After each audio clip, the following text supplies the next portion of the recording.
This first of two lessons about agreement, or concord, as some grammarians call it, will give you introductory information about this important and tricky aspect of English grammar.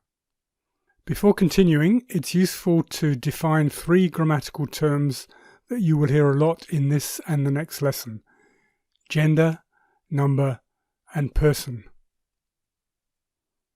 Grammatical gender in English is expressed in three classes: masculine, feminine, and neuter, or non-personal.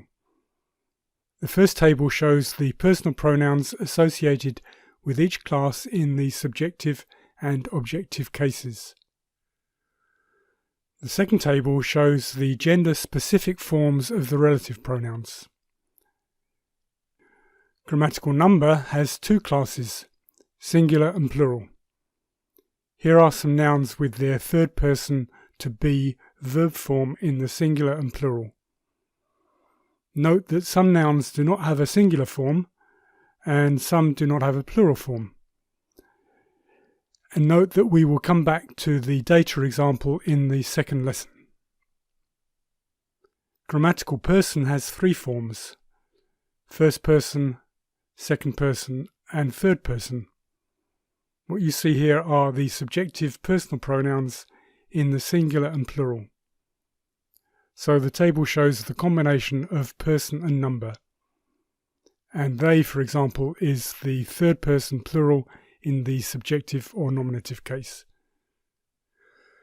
Okay, with this grammar terminology in mind, let's consider a simple example of incorrect agreement of each type. Look at this strawberry. She's huge.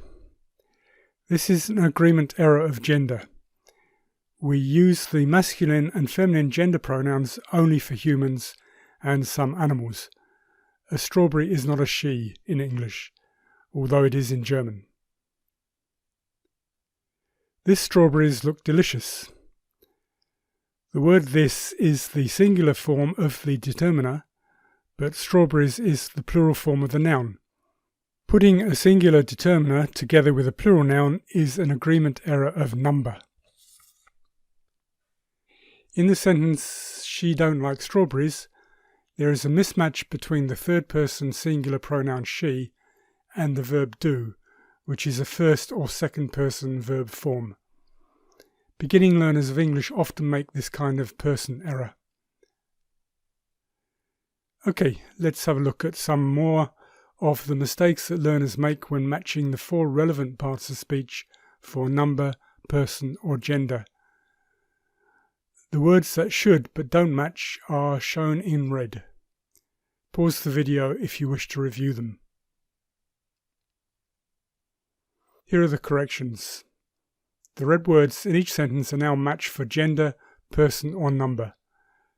Note that we will return to a discussion of the last example sentence in lesson 2 of this topic.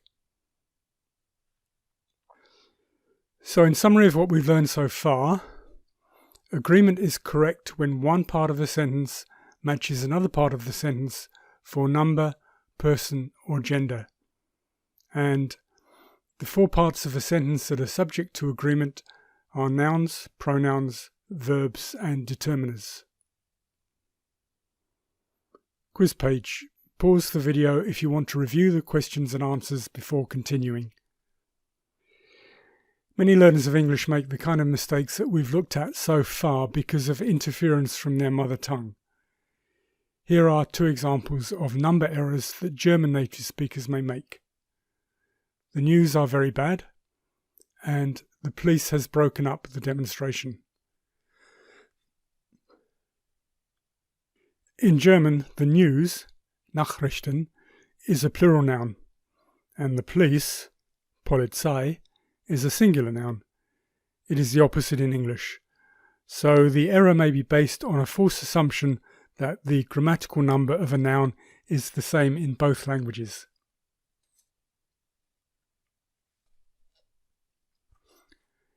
Bipartite nouns such as scissors and jeans are another example of the grammatical number difference between English and German. Such nouns are plural in English and singular in German. This often results in number errors such as "Where is the scissors?" or "His jeans is ripped." But not all errors are based on false assumptions about the grammatical sameness of the two languages. Some learners get number agreement wrong because they falsely assume that English nouns ending in S must be plurals. This leads to mistakes such as shown here. And probably the most common beginner's mistake of agreement also has nothing to do with a false extrapolation from the beginner's native language. This is the subject-verb mismatch errors in sentences such as those shown here. Quiz page. Pause the video if you want to review the questions and answers before continuing. Okay, that's enough for this first lesson as an introduction to grammatical agreement and an overview of the common agreement mistakes made by learners of English. Here's a lesson summary. In the second of the two agreement lessons, we will look at some of the agreement issues that are problematic even for native speakers. In the description below this video, you will find a link to the lesson index page shown on the left. As you can see, there are 4 ways to access the content, as well as a glossary and links to quizzes and more information on the topic.